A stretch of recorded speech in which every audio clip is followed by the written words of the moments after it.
Today, we explored a true story from the Bible. The Bible is God's special word for us. We traveled back to when the early church was just starting to grow, to a town called Damascus. There was a man named Saul who didn't like Christians. I mean, he really didn't like Christians. Saul was kind of a big bully when it came to Christians. In fact, he wanted to arrest any Christians he found and put them in chains. A lot of Christians were afraid of Saul.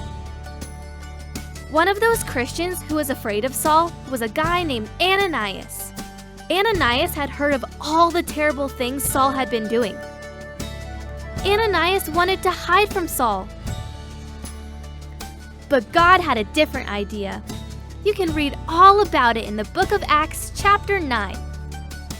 God told Ananias to go to Straight Street, where Saul was staying, and lay his hands on him so Saul could see again.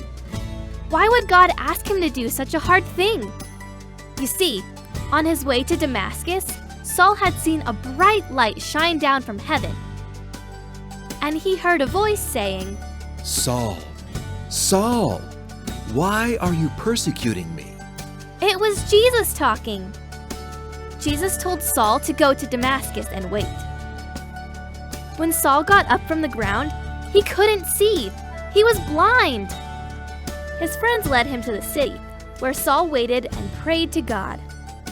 Meanwhile, Ananias was trying to decide whether to obey God and go help Saul. But Ananias was scared. God was asking him to do a really hard thing. But we know that Jesus' power helps us do hard things. So Ananias went to Saul and laid hands on him. Instantly, Saul could see again. Jesus' power helps us do hard things.